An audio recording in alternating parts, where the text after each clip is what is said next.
Hello friends, ఈరోజు మన recipe వచ్చేసి అలసందలతోటి మసాలా చాట్ ఎలా చేయాలో చూద్దాం రండి. చాలా సింపుల్ ఇది.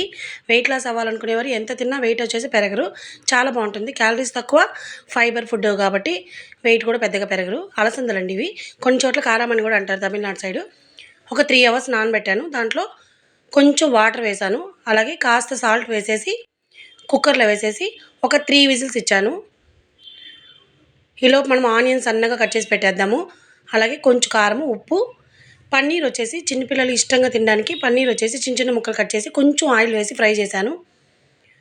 పన్నీర్ వెయిట్ లాస్లో కూడా మంచి ఫుడ్ అండి. ప్రోటీన్ బాగా పుష్కలంగా ఉంటుంది. అలాగే కొంచెం నిమ్మరసము. ఇదండి, ఇవి వచ్చేసి ఈ లోపల ఉడికిపోయి ఉంటాయి చూడండి. వాటర్ కూడా కరెక్ట్గా ఇంకిపోయింది బాగా. చూడండి, మెత్తగా ఉడికిపోయింది.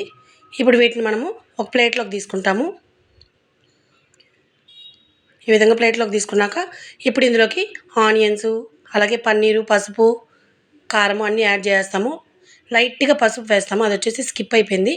కొంచెం కారము, అలాగే పన్నీర్ సన్నగా కట్ చేసి ఫ్రై చేసాం కదా, ఆ ముక్కలు వేసేసాము. చిన్నపిల్లలు తినని మారం చేసేవాళ్ళు కూడా ఇంట్రెస్టింగ్గా తినేస్తారు. ఇప్పుడు ఇందులోకి ఆనియన్ యాడ్ చేసేసాము. ఇప్పుడు వీటిని నీట్గా మిక్స్ చేసామంటే ఈవినింగ్ డిన్నర్గా కానీ చాలా బాగుంటుంది. వెయిట్ లాస్ అవ్వాలనుకునే వాళ్ళు కొంచెం 7 లోపల తినేస్తే ఇంకా చాలా మంచిది. వెయిట్ గెయిన్ అవ్వకుండా ఉంటారు. ఇప్పుడు ఇందులోకి మనం కొంచెం కొత్తిమీర తరుగు వేస్తున్నాము. అలాగే కాస్త మీకు ఇంట్రెస్ట్ ఉంటే క్యారెట్ తరుగు కూడా వేసుకోవచ్చు, చాలా బాగుంటుంది. తురిమేసి వేసినా కూడా చాలా బాగుంటుంది. ఈ మసాలా చాట్ వచ్చేసి చిన్నపిల్లలకి ఈవినింగ్ స్నాక్గా పెట్టారంటే చాలా బాగుంటుంది. ప్రోటీన్ పుష్కలంగా ఉంటుంది కాబట్టి పిల్లలకు కూడా చాలా మంచిది. కాల్షియం కూడా ఉంటుంది. Please subscribe my channel. Thank